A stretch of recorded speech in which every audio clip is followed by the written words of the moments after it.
Mbote Kinshasa, Mbote Brazzaville, partout dans la République démocratique du Congo, y compris na libanda ya mboka, côté nyoso ba Congolais bazali na ba oyo pe ba pona Congo lokola mboka na bango, ngai na de commissaire to pesi bino bambote parce que il faut topé sa cabine bambote sans bino bichoto zate.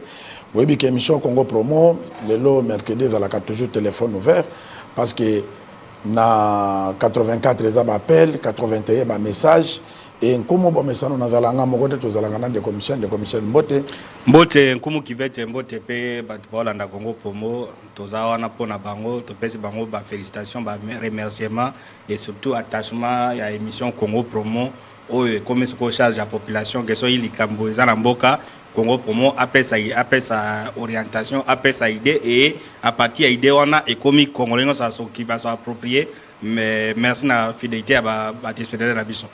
Merci na fidélité à téléspectateurs na biso Patrick Okobimisa déjà thématique ngai na ko visiter sommaire na biso lelo to kolobelela mingi rencontre sur de l'état à Yambaki Senko na SCC et puis dialogue elingi et banda toté est-ce que priorité est ça dialogue ou bien gouvernement yango de to kolobelana de commissaire loin de commissaire biso pe na Congo promo to appuyer qui dialogue mais mon konzambo kapé ayambi Senko na SCC pona ba debi ya ba processus ya dialogue omoni ndenge ni pona dialogue en attendant to ba priorité eza dialogue ou bien gouvernement national et très bien ngumu qui va être c'est maintenant c'est tout le monde qui se réjouit du dialogue ngi salama et je vu même bato il y a la mouka au bagene comme on a chef de l'état on se réjouit que non en tout cas grâce à ce dialogue et tout ça mais en réalité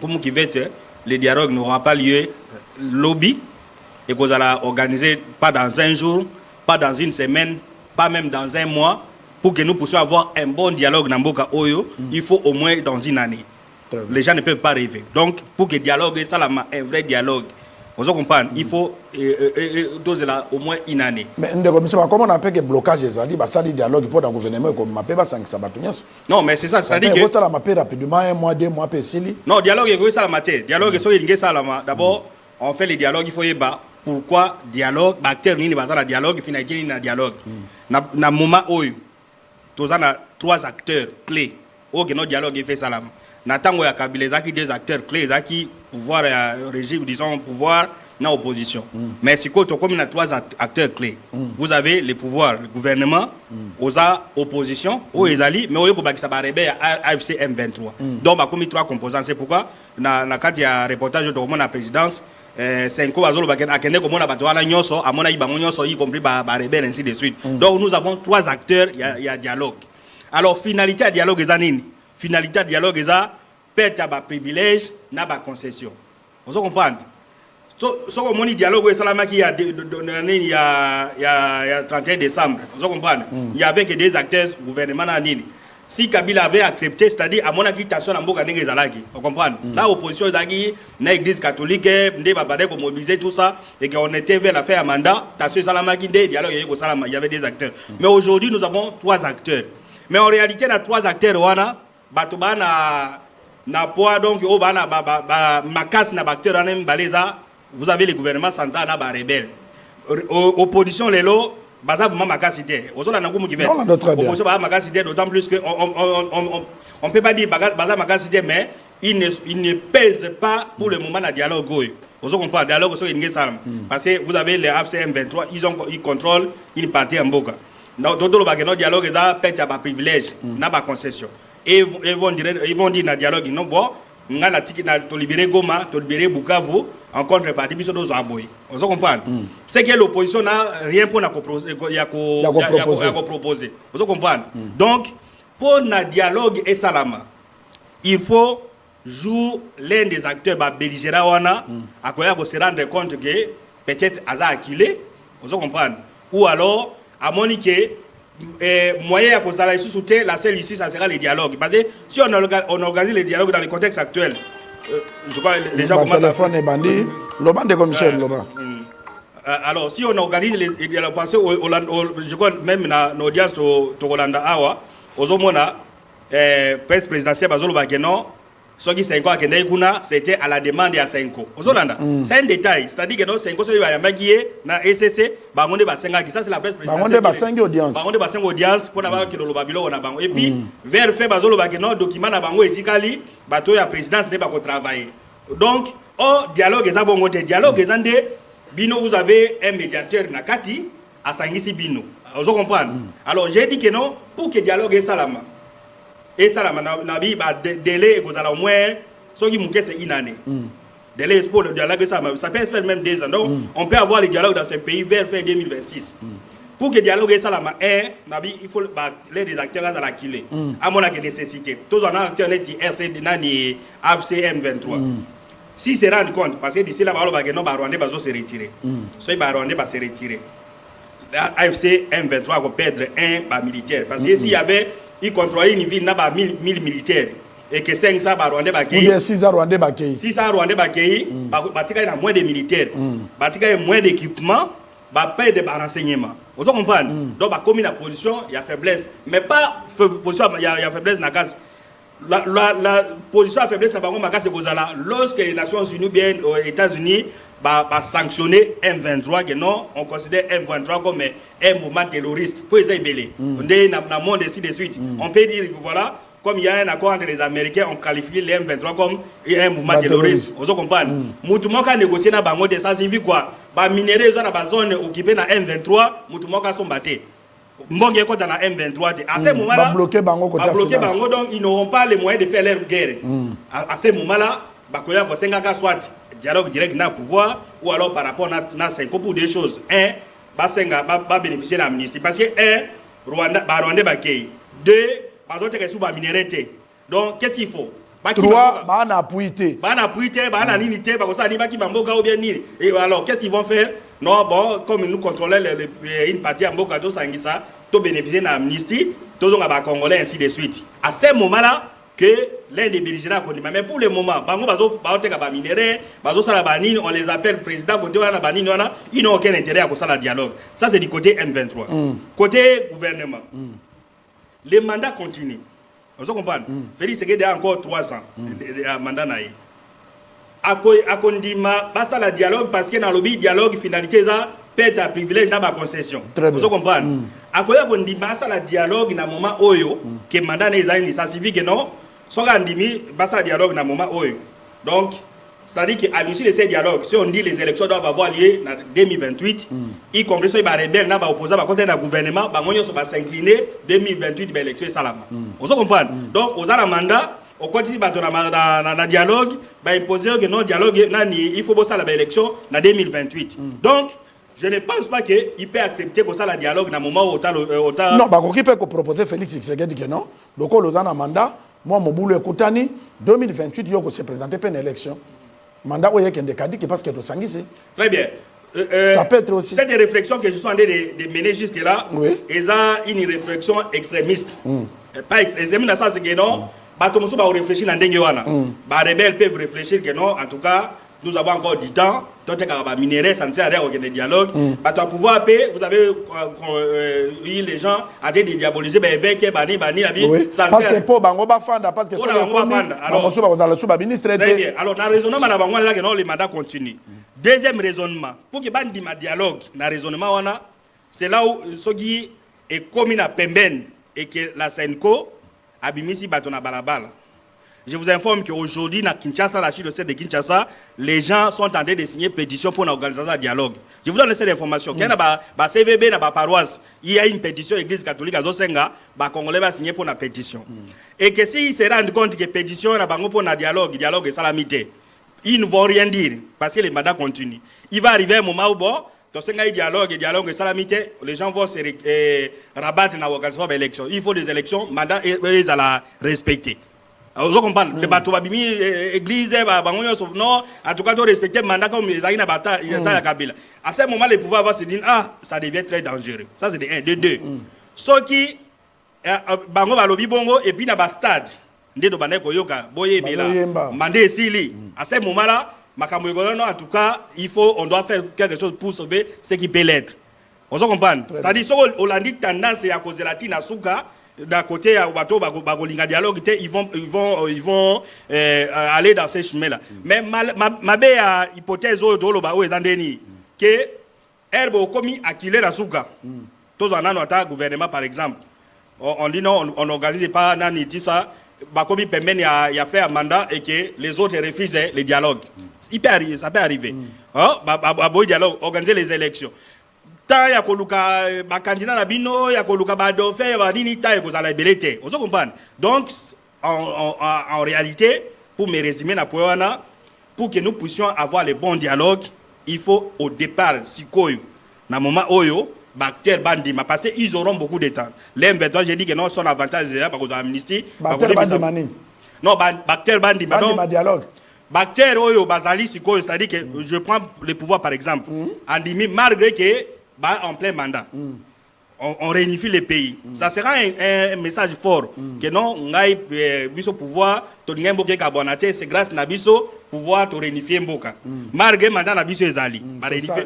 Donc la réunification du pays, ça sera quelque chose de plus intéressant parce que qui m'écoute. Mais Michel, on doit se confondre. Réunification à pays et qu'on bima bien que tout à qui na mandat, mais ton demi to sangi sabato. Aujourd'hui on a que Félix Tshisekedi d'accord perdre.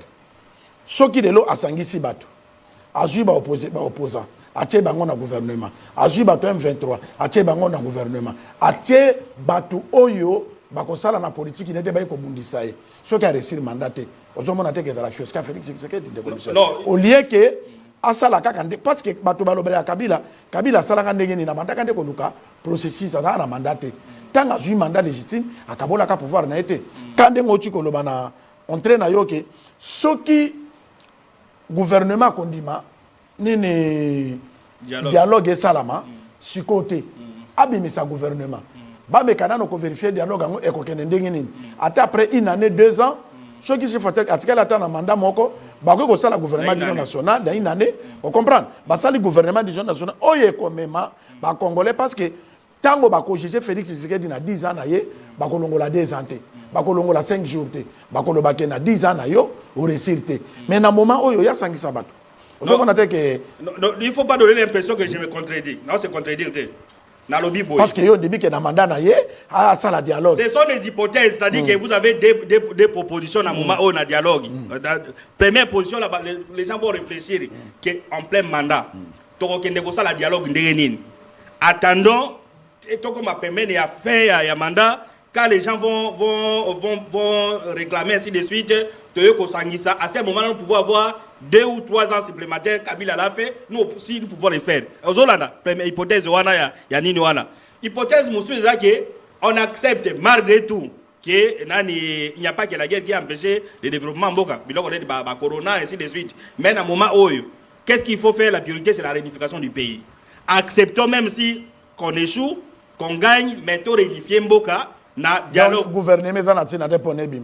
Non. Ndenge ba congolais ba zomona ke blocage ba ministre belé ba ba incompétent chef de l'état ministre gouvernement parce qu'avant na mandat na ye abi ministre gouvernement ba tia ba to asika o ba ko incarner vision Félix Tshisekedi pour na mboka etambola pour na yo ba sala non dialogue. Non, après na dialogue gouvernement d'union nationale ko bim. Dialogue so si se rendre compte que na hypothèse aux opprimés n'a pas on a pas réflexion na bango que non tout pour ça parce que nous avons notre propre temps le temps c'est notre ami pas les gouvernements les plus tôt possible ça ne sert à rien d'endormir les gens qui dialoguent et salama aussi le temps que salama entre temps le gouvernement est en train de faillir ça musalate donc si on accepte que dialogue et salama et aboutir à un gouvernement faisons-le maintenant si et que salama si ça peut nous prendre 4-5 mois, une année de la lobby, c'est mieux de faire sortir le gouvernement. Parce que la priorité à Congolais, c'est le gouvernement, pas seulement au Yanini. On a réunifié, c'est bien. Mais on attend. Parce que la procédure, il y a un dialogue.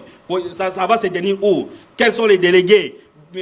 Thématique, ça peut nous prendre autant de temps, mais en réalité, on peut pour raccourcir les délais, on fait sortir les gouvernements et bimi, même les lots ou bien lobby. Ces gouvernements peuvent faire même 5 mois, 6 mois, 7 mois et répondre à la même 2 ans. Même 2 ans, après, il y a ça la digne. Mais si on donne l'impression que le dialogue va se tenir, les lots, net, et que si tu sali une année salamité, au moins que non seulement ils seront roulés dans la farine, mais la population n'aura pas son compte parce que le problème à la préoccupation, la population a pris en compte. Donc, bimisa gouvernement, si on est sûr que d'ici un mois, on peut avoir les dialogues. À ce moment-là, le gouvernement ne sort pas. Mais si vous êtes sûr que mandat la binaison continue, ça ne sert à rien de négocier pour le moment. Bimisa gouvernement et résoudre ma camoisa lambo. Voilà. Très bien, de commissaire Mabé à la politique, n'a pas de récupération politique. Est-ce qu'un dernier dialogue au Bandaka, FCC na Senko, Bandaka Kosala, ba démarche pour un dialogue. On doit bien battre émission. Les gens peuvent. Non, émission, tu comprends ça, Bangoto. Bayebi déjà. Ndenge Bandaki Kosala, ba démarche pour un dialogue. Mais nani ndeko Martin Fayulu na parti na ba keka kasiko yo kokutana na chef de l'état ba komi ko se réjouir que no dialogue ko sala mapo na bango est-ce que bango bazala ki ba initiateur à dialogue ça c'est un soko landi communication ya presse présidentielle ndenge ba lobi ke Senko na FCCD ba senga ki na FCCD ba senga ki audience ba ya comment na chef de l'état on a que quelque part peu blocage parce qu'il faut la communication ça prouve que chef de l'état ça nous prêter na dialogue. Mais et l'autre est presque ça dit pas perception du gouvernement pour Mboka Tambola.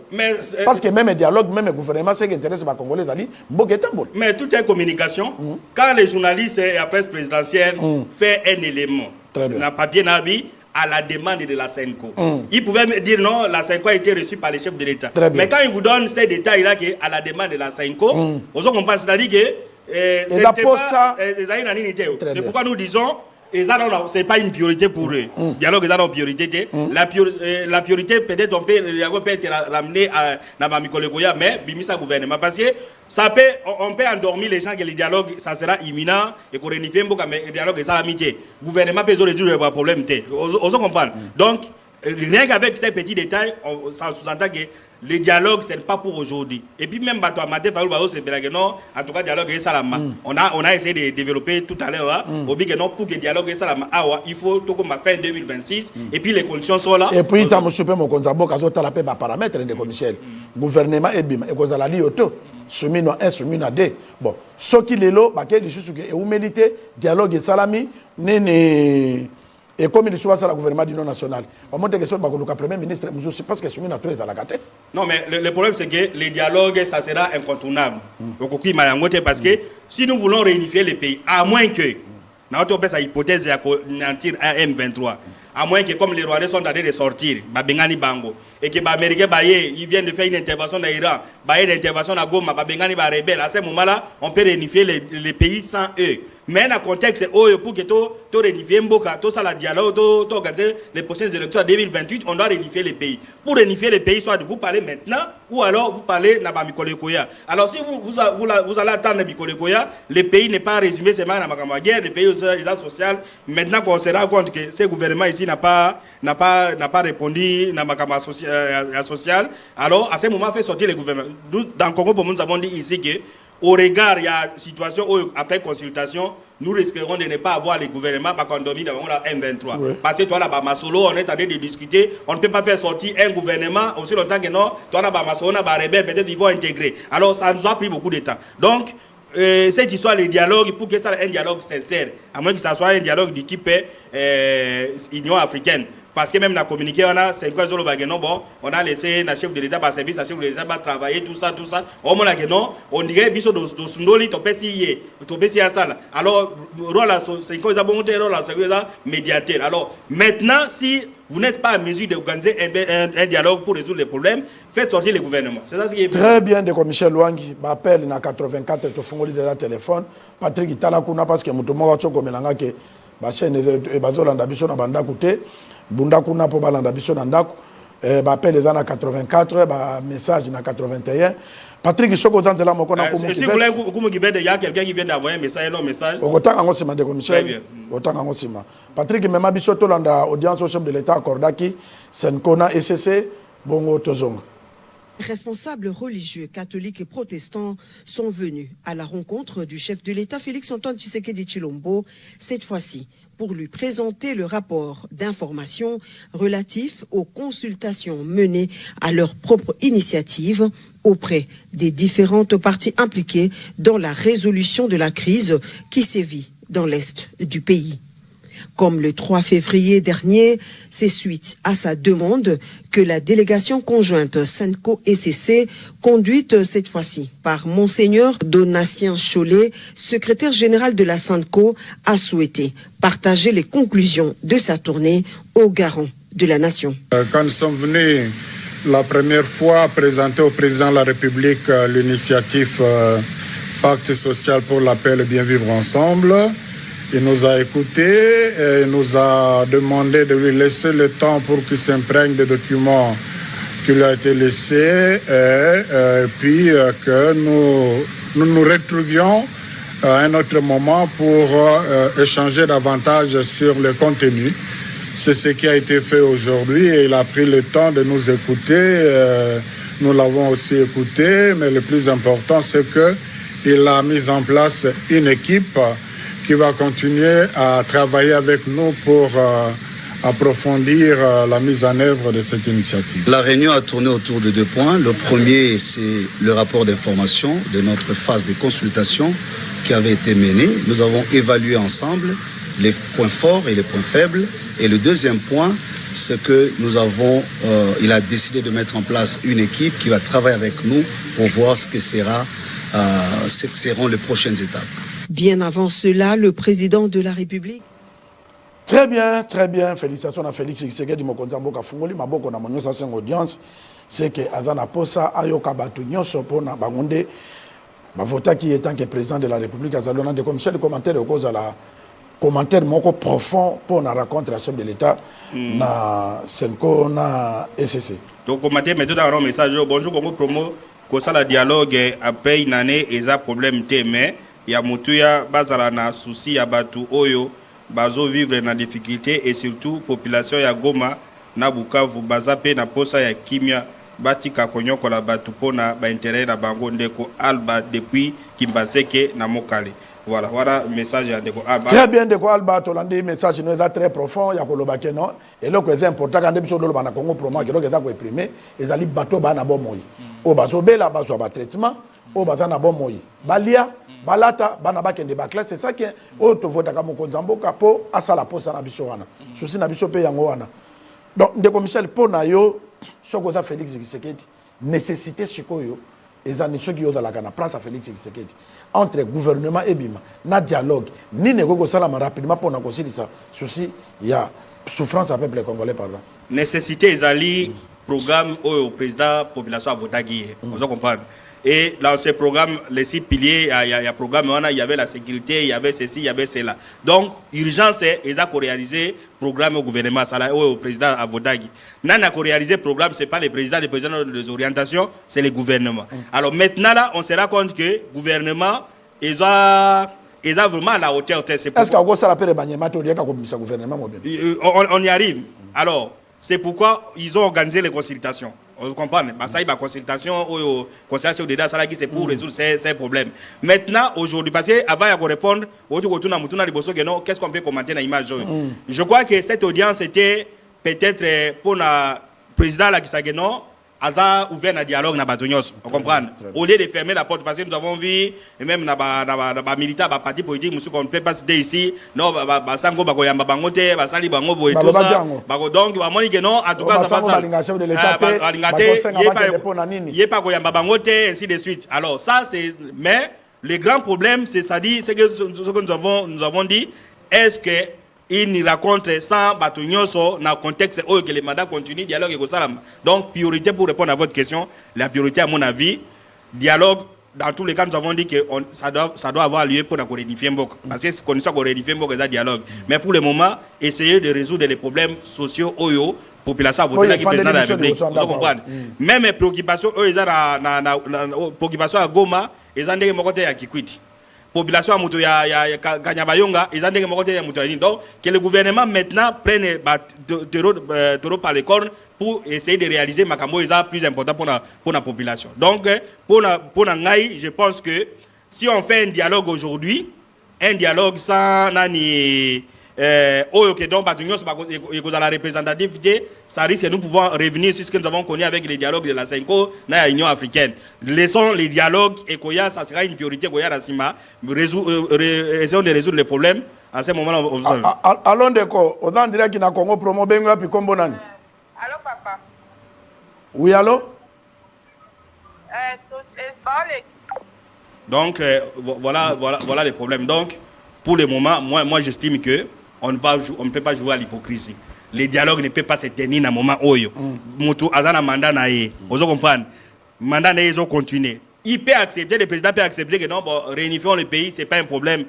Dans tous les cas, ce qui est important, c'est la paix et ainsi de suite. Mais maintenant que la procédure, il y a dialogue, ça va nous prendre beaucoup de temps, le gouvernement et s'attaquer à un problème plus important que... Mais ce gouvernement, le territoire est occupé. Il y a une souffrance. Il y a maltraité, il y a violé, il y a koufa. Au lieu que ça dialogue, il y a un gouvernement. Mais c'est ce que je vous ai dit au début de l'émission. C'est-à-dire, dans le Biboye, dialogue, c'est une nécessité pour réunifier Mboka.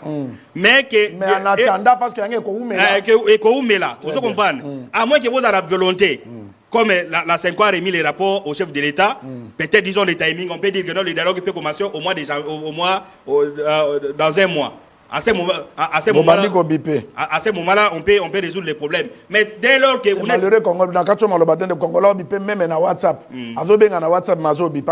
même pas, il y a 1000 francs. Voilà, on peut lire les messages. Bonjour Ndeko biso tolingi batu oyo basimbi mando ki baza la terre na dialogue soki baye c'est que biso pe ba jeune tokosima mando ki po ba policier baza rouler biso. Bon, vous allez essayer de comprendre ces messages. Bonjour, Ndeko promo tuna kumu mutuna memaki voilà. Ça message on n'a pas bien compris c'est que Ndeko a commis. Allô Bénin. Allô. Donc vous avez suivi ces messages. Ndekwazo bageno ba rebelle ba simba mindu ki bako na ba ya na dialogue té. C'est-à-dire ça na koto parce que ngana no présenter. OK, voilà. Donc ba rebelle ba lobi ke ba rebelle ba simba mindu ki ba ya na dialogue té parce que ko pesa kanda ke batu musuba ke ndeko simba mindu ki pour na ba ndeko bazwa ka ba parti à gâteau na mboka. Répondre ndeko. Non, bon, balobaka pour manger l'omelette, il faut casser les œufs. Vous comprenez? Donc dire que ba rebelle ba simba ba mandoki ba ya na dialogue bo sur la terre parce que ce n'est pas une raison fondée et qu'on avance beaucoup dans l'unité. Donc ce qui est important, comme ils sont dans les zones où tu as besoin de réunification, la Senko est allée là-bas, la Senko est Bango, organisons le dialogue pour que Bango va libérer Mboka Salam. Mais quand vous allez dire que non, Bango va y aller. À ce moment-là, ça sera très compliqué parce que il sera difficile à moins qu'il y ait des bango dans ma case. Mais si il y a des bango dans ma case, je crois que le dialogue est pas dans le sol. Donc il y a des gens qui appellent à 81, mais c'est mieux pas bien dans la. Patrick Mema Bisoto, la ministre provincial de transport, solo là qui n'a pas membre à service nayo et d'autres la transport, tout l'anda excellence Bob Amish comme ça tous ongs. M'a appelé moto dans la ville de Kinshasa. Et son excellence, monsieur le ministre provincial, a un système instauré dans nos services. Il y a des réunions sectorielles. Et aujourd'hui, comme d'habitude, il nous a réunis ensemble avec les responsables des enjeux supplémentaires affectés dans les différentes communes pour pallier de la situation de moto dans la ville de Kinshasa. Et tout le monde est là. Chacun a présenté ses inquiétudes, ses difficultés, comme le demandait son Excellence et Monsieur le ministre. Et à l'ICI, Excellence a fait des recommandations pour que chacun prenne des dispositions et en fait d'améliorer les services dans son secteur. Vous savez, les services de moto dans la ville de Kinshasa, c'est une casse-tête, madame. Mais avec Dieu et avec le concours de son Excellence et Monsieur le ministre et la volonté de tous les chefs de service ainsi que moi-même et madame chef de division, nous ne cesserons jamais de travailler jour et nuit pour améliorer un fait les services en gestion supplémentaire dans la ville de Kinshasa. Quant au problème des sauts de moto de Lingwala, Excellence m'a instruit de convoquer les chefs de service de Lingwala ainsi que les chefs de service de la Gombe. Pourquoi? Le 2, il y a le chef de service de Gombe qui a affecté, qui a son représentant au niveau de la SANEF, El Gombe, il y a un chef de service Lingwala qui a un chef de poste au niveau de El Lingwala. Ce sont les deux responsables des transports qui seront avec moi dès demain, vendredi et jeudi pour pallier à cette situation. Et une instruction ferme que l'autorité vient de nous donner, nous devons travailler rapidement pour identifier les agents des enjeux supplémentaires en les dotant des chasubles avec un numéro pour connaître qui est agent et qui ne l'est pas. Quant aux tracasseries, excusez-moi pour dire ça, tracasseries de l'auditorat et ainsi que d'autres services, Madame, l'auditorat, à ma connaissance, l'auditorat c'est pour traquer et juger les militaires ainsi que les policiers. Mais au jour d'aujourd'hui, vous allez trouver un taxateur aux locaux de l'auditorat pour être auditionné au fait des histoires de transport de moto. Donc les chefs de service ont présenté leur inquiétude à l'autorité et l'autorité a pris l'acte et il s'est décidé de contacter les responsables de l'auditorat de la ville de Kinshasa. Très bien, très bien. De Michel, ministre provincial Bob Amis a travaillé. Hein? Très bien, a travaillé. Au moins, il service au Basokibana Magamba Bato à Monto. Il y a quand même un peu de désordre dans Nanzela, au Bato à Monto, tout ça. C'est pourquoi lui, le ministre, a organisé chaque mois un service pour Bamekakoye Bandenge, Makamozo Samananzela, que ce soit Monto, que ce soit Bamituka, que ce soit qualité contre Tracasserie. Je crois que c'est un ministre qui travaille. Allons de go. Autant direct qu'il y a Congo promo Bengu puis Kombonani. Allô papa. Oui, bonjour. Autant direct qu'il y a Congo promo. Na bengi à partir na bengi à partir ya Pascal. Combo contribution. Kombo na ngai Glody na ngai na loba boye. Lobande ko Glody tozo landa yo batebele bazokota. Manyoso oyo ezosalama awa na mokili na biso kobanda na ba numéro 1 ya bakonzi eza po ke bayebi nanu nzambe te. Jour oyo ke bakoyeba nzambe azali na mabele oyo ya biso nde okomona mokili oyo ekochange kobanda na bakonzi ya liboso donc bango bakokesalela banzambe ya mindele. Alors ndeko oui. Est-ce que na tout nos questions soko lobi nzamba mindele c'est-à-dire oda église des noirs na tout na yo question au monite que Félix Tshisekedi apesa église kimbangiste jour moko ezalaka férié et puis olandaka te que Félix Tshisekedi akendaka na martyr apesa mboka na maboko ya nzambe yo ningi basalela nzambe ndenge nini vrai kimbango na kimbangisa zala te fo baya na esnaf. On est dans débat na biso te kota na message eza normal tika ba littérature oza na eloko oloba te. Bon, vérité en Zambie, vous voyez pas. Voilà, donc aussi c'est Marc Salobagi, l'église c'est l'opium du peuple. Babylone wana ezoko tabat na mutuke no salsarie.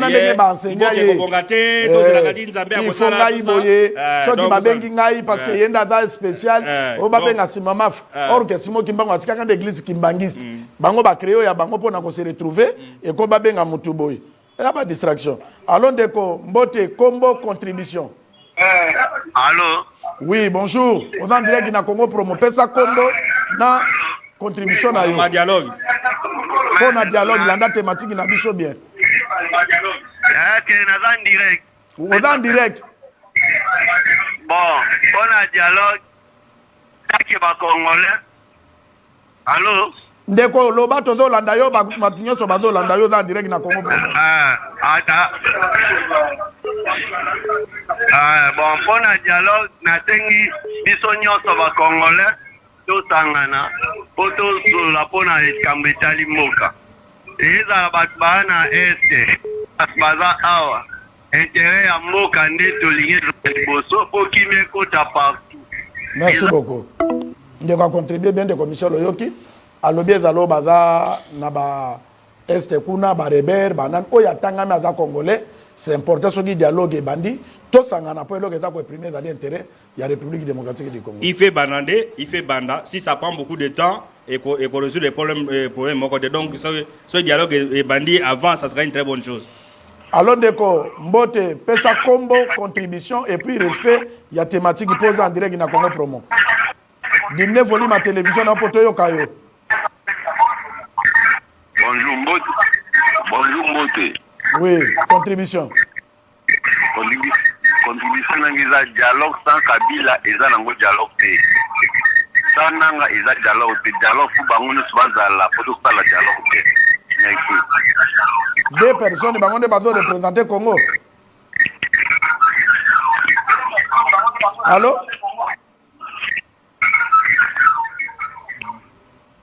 Soko bengi yo muto soko tin antenne sans l'arrière omi yo kamakambo zoloba po yo muto zoloba dimne volume à télévision bato yo bayoka savoir na yo contribution na yo nini yo contribuer mais soko tiki volume à télévision polele bato bakoyoka te. Très bien de comme Michel bande ko musuzu ba raisonna kaka na ebite so likanisa za mabe comment ko lobake na dialogue Kabila ifazala nanga ifazala donc bangonde bazo représenter peuple congolais. Il y a tous les 26 provinces. Non, mais il y a un problème de communication, un problème de sensibilisation. Bolingbo, ça, le dialogue. On se comprend. Mais que ce soit du côté gouvernement, que ce soit du côté de la société civile, que ce soit du côté opposition, il n'y a pas d'éducation civique. Il y a quoi que ça va te non dialogue, tout le monde ça là, ils en est pour la boy. Et ça, ils résoudre des problèmes boy. Ils en est pour la bateau boy. Quand les gens pensent dialogue, bah on a gagné non, balingba que le pose ainsi de suite. C'est-à-dire même du côté du gouvernement, côté bah parti politique, bah on attend la sensibilisation de. Alors c'est pourquoi pour répondre à sa question, nous avons dit ces dialogues ici, il y a 3 grands acteurs. Vous avez le gouvernement central, où ils ont représenté, vous avez les rebelles et nos oppositions politiques. Peut-être on va intégrer la société civile, tout ça, mais donc ces problèmes, c'est pas que pour que les problèmes soient résolus et dans la cas bâtiment, ça va se retrouver. Non, ce sont les grands acteurs qui doivent se retrouver. Alors nous sommes en train de dire que dialogue, c'est le seul moyen et qu'on aide beaucoup pour la réunification. Soit vous le faites immédiatement, ou alors soit vous pouvez retarder pour des raisons, une raison ou d'une autre. Alors moyen politique, espace social dans la vie des autres, moyen gouvernement, ils ont travaillé bien. On met un gouvernement, il y a cohésion nationale de Balobaki. À ce moment-là, on pourrait avoir un dialogue et qu'on a peut-être affaire en 2026. Obengiwa puis comment on a une contribution? Oui. Allô? Oui. Comment on a rôle la bing na bandai? Contribution. Ils ont m'habité. Ils ont m'habité pour déjà na banguna na vision ya Rwanda. Tu solo na bango ils appellent pour bana mboka tout sangana fait. Non, ndeko na pesa idée dialogue avec ba congolais. Ils en a ba rwandais te. À quoi sert eloko ya ba congolais ba ko tsa ba rwandais. Dialogue ezali ba congolais de ba ko sangana po na ba solo. Ah oui. Story na papaya. To yoka na papaya fu biso mo ba nda ko pedo yoka na to sanga to yoka na. Dialogue ya mabije. Très bien. Non, il a raison. Non, alobi boy. Alobi nati dialogue bolu ka ba sangisa bato kuna. Et là même Rwanda, même Burundi ba voisin na biso nyonso. Oto ka bona bango ba frontière. Donc tout ça important. Donc, il est obligé de faire des bien. Non, oui, le message a raison. Il faut que comme le gouvernement veut signer un accord avec les Rwandais, alors les Congolais, il a raison. Alors, contribution. Contribution. La contribution de la Ligue, bon, l'idée de dialogue est pour dialoguer à la peau, n'a pas de opposition, n'a pas de minuti. Il faut bafanda bayokana pour ceux qui pour batu baolo bakiote bakabula ote batu ya o bati minduki bazala te ba o bazabe bango bazala wana mboko etambula toujours na des autres et de loro mona batu bati minduki na batu yo position civile o bazala minduki te ba kono bafanda sia mona société civile pour esala mboko etambula ndenge moko ya kimia mboko za kabongo tango na des autres. Très bien, mon frère, très bien. Les Congolais vont réfléchir, bazali belé. De commissaire, tant un message à Tami Balé Poto, tous ces éléments, parce que l'armée congolaise a frappé la disparition du colonel Ilanga. Voilà, on lit quelques messages. Pour le dialogue, ils ont m'habité Tosangana, donc il n'a pas donné son nom. Bonjour Ndeko, oui, dialogue inclusif et bongo, bandeko, bakoufi, justice et de la bango, tout mon lisusu nanga a roulé carrosse avec des gardes tobengaye lisusu excellence répondre nga nano ndeko eza ndeko Pierrot Nzita to répondre na ndeko Pierrot Nzita tuni mutuna lobiso ki bakena dialogue nanga yawa otambola dessus na bazo benga excellence ba pese dessus police nationale congolaise eza ko kengela orka boma ba mama na bana a boma banini Très bien. Il y a en Afrique, c'est une bonne question. En Afrique d'ici, il y avait commission vérité et réconciliation. C'est-à-dire que même si vous avez un dialogue, justice et Golongwakate. Vous comprenez? Chacun doit répondre de ses actes. Vous comprenez? Et dans le cas de la Bible, conséquence c'est corrigeable. C'est-à-dire que on peut tenir un dialogue. Parce que les crimes, les lois, ils ont des crimes imprescriptibles. Donc, il y a ici la gâté. Ce n'est pas un petit crime après 3 mois et c'est expiré. Non, ce sont des crimes de guerre, crimes contre l'humanité, génocide et aussi la terre. Dans le cas de la réconciliation, Bossololi, le gouvernement, tout ça, mais je dis ça comme ça à Moussala Naï. Donc, il n'est pas dit que non, quand on va organiser un dialogue et que les rebelles seront intégrés, on va effacer, nanini, mais il y a eu dialogue, nous avons eu accord global inclusif. Les rebelles, quand il y a un gouvernement, certains rebelles ont été arrêtés. Dès lors que vous avez pris les armes contre votre pays, il faut s'attendre à nous. Mais ce qui est sûr, il y a non, j'ai contrôlé une partie, parce que quand on va faire la réconciliation, on va m'arrêter. Non, vous avez pris les armes. Dans le cadre politique, on vous intègre, mais vous devez répondre à vos actes. Donc, voilà. Très bien, Patrick. Soko Zanzela, mon conabiso, même abiso Tolanda, et Tuapa. Ndenge misale za kosala manatanda to pesa ba page noire o ya disparition Corneille Langa. Tolanda ndenge Tuapa za kosala musala grâce à président de la République à Inisaki, projet 145 territoires et a réalisé la province à Tuapa. Bayebi de appel à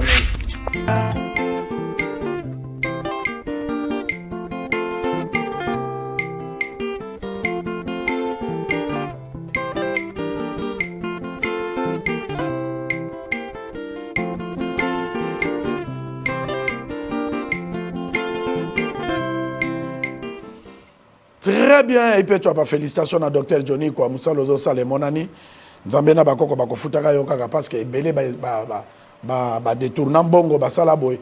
Mais Dr Johnny mutumoka komedi biso message awa tokotanga alobi na province ya Tuapa, ezana mutumoko a détournant 600 sacs ya sima ya projet 145 territoires. Député a kendeki ko libéré ye mais to kotanga komba député de ba komina kombo ya député yango biso to koye biso autorité morale la parti wana ke ya kendeki ko libéré mutu a détourné 600 sacs.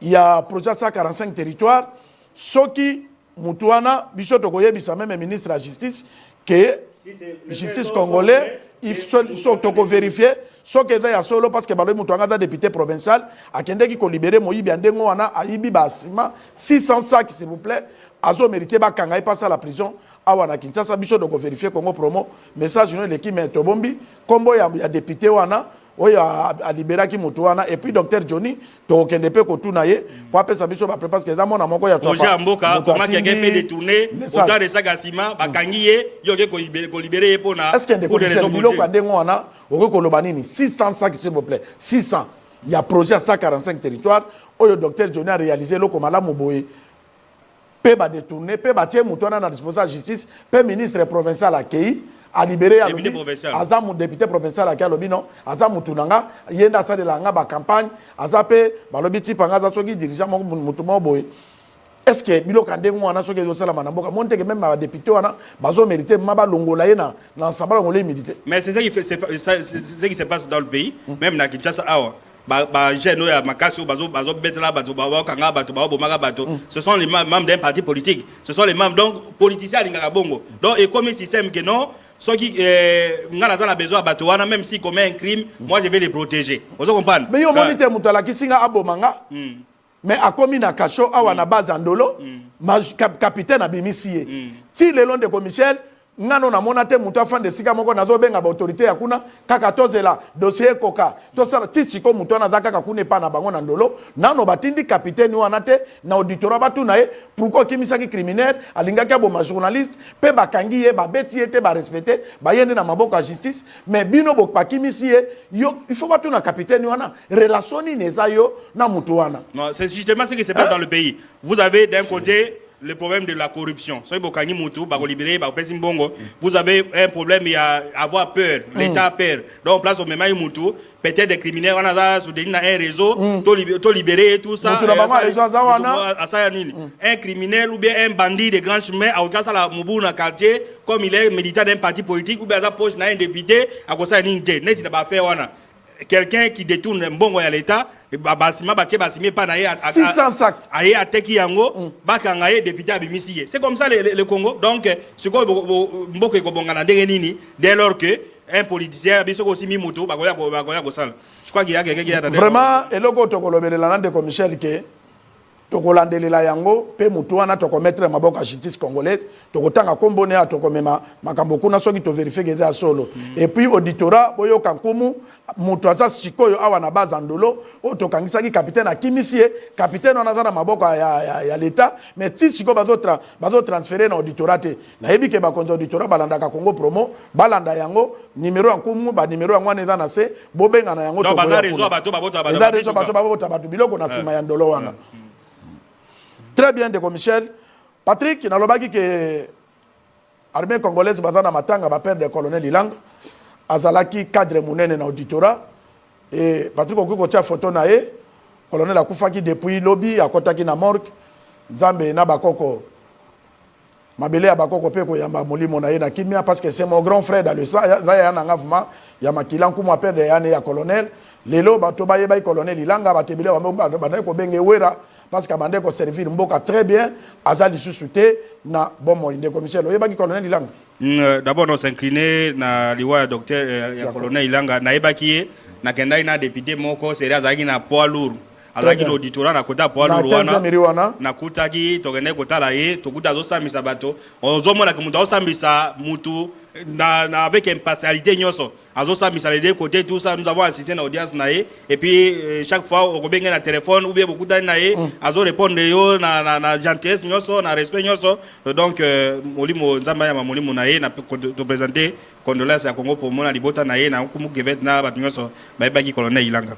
Merci na kosenga na baeli provincial na national ya province Équateur que bada éprouvé parce que colonel Ilanga tikaki mutute azalaki pona nyonso pona kosalela mboka na ye en général et puis province ne Atwapa en particulier biso to présenter ba condoléances na compte ya Congo promo et puis na compte sa famille. Merci. Message de Michel. Bonjour Congo Promo, félicitations na émission na bino na pesi mbote na kumu kivete na makambozo loba. Félicitations, bon abisso, dialogue est important. Bonjour Ndeko journaliste, félicitations na yopo ozalaka na ngambu ya peuple. Tango bako dialoguer bako zongisa jikaka président à vie eza futila depuis quand Luka. Donc on reprend son message. Bonjour Ndeko journaliste, félicitations na yopo ozalaka na ngambu ya peuple.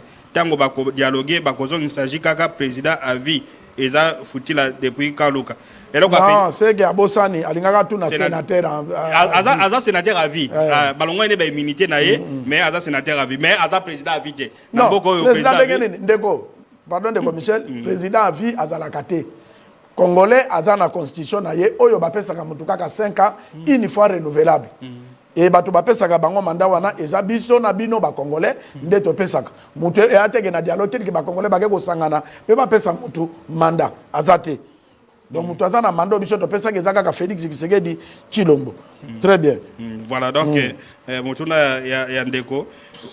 Bonjour, Congo. Et puis, Ndeko Michel, avant autant un message, pourquoi dans le dialogue, il va privilégier FCC na SCC? FCC, FCC, SCC, na Senko.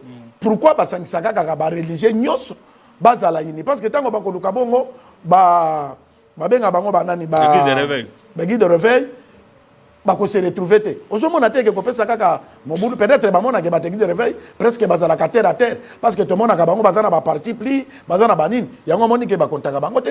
Oui, ça peut-être la raison ça peut être celle-là, c'est-à-dire que na katia église avant c'était 5 ans maintenant batie ECC, on s'est rendu compte que bato pardon de commission to ya bandeko abengi mingi.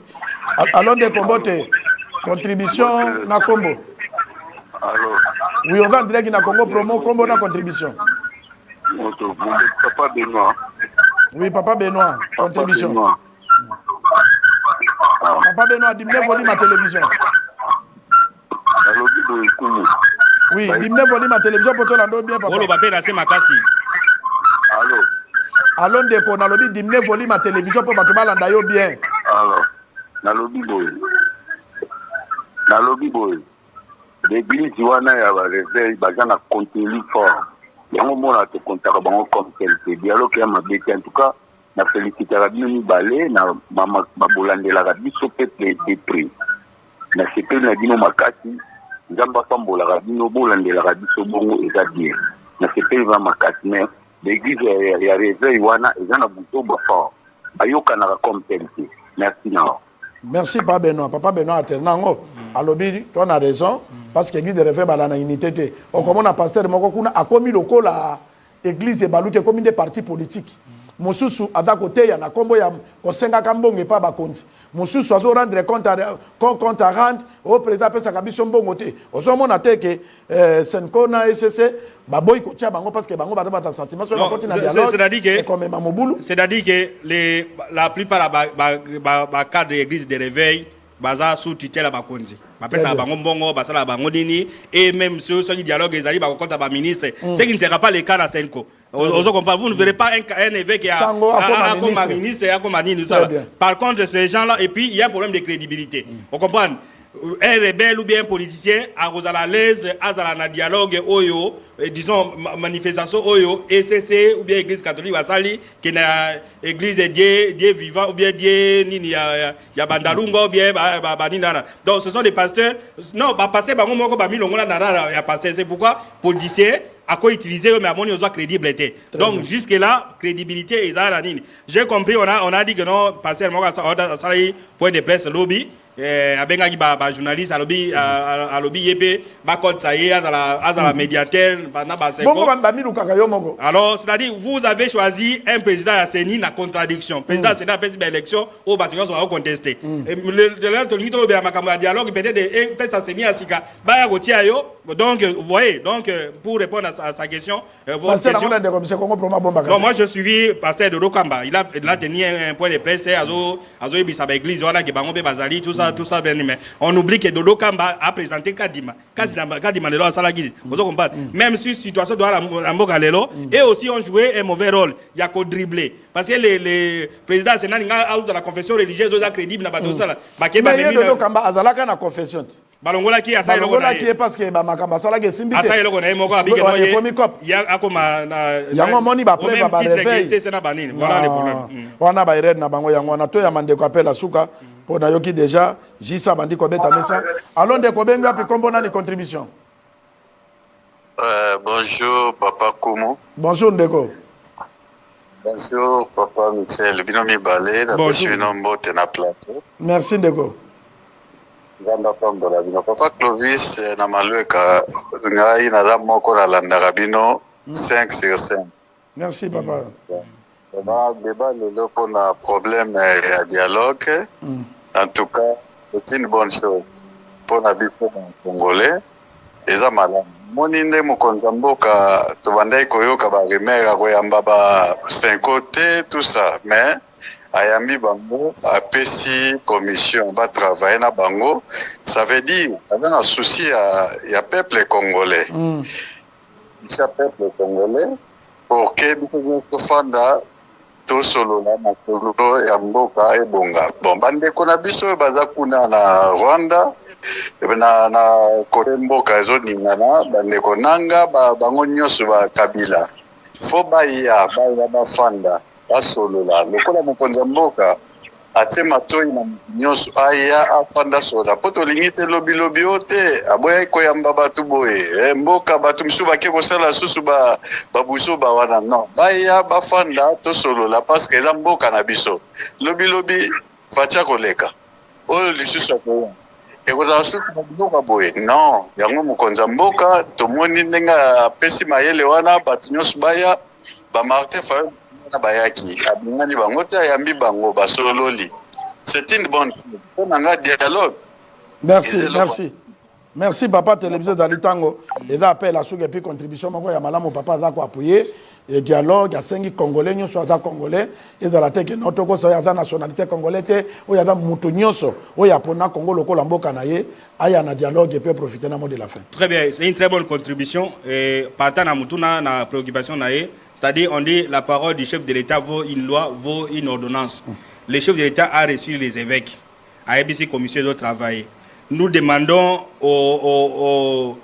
au péché on nous trouble parce qu'on a même union sacrée oh ba qualifier ka basango na banani ana ils vont s'opposer à tout moment. Non, c'est pas important. Non, le président a la souci mboke za réunifier. Maintenant on refusait que na boyi ko yamba basango yabi basango ayoki basango. Maintenant batika musala wana basango basala par rapport na cabinet chef de l'état nege aponi bato ba l'idée union sacrée bovana parce que l'intérêt du peuple congolais aujourd'hui est la réunification mboka pour résoudre les problèmes sociaux. Et c'est ce que alors nous sommes très contents à Congo pour moi que non voilà comme qui fait. Merci beaucoup. Très bien de Michel Congo promo lelo même ba service ba tunyo so ba yebike nos confrères bazozwa monitoring de awa après ba bendinda mondambo ezate que tota ko se glorifier mais ça grâce nzamba sali biso pour na lelo to aider nation congolaise kaka na musala onzamba tshedi biso liboso nzambe azalaka mopepe azalaka pembula azalaka pekake biso be dozaka kabato oya tindaka biso na se ya moi bye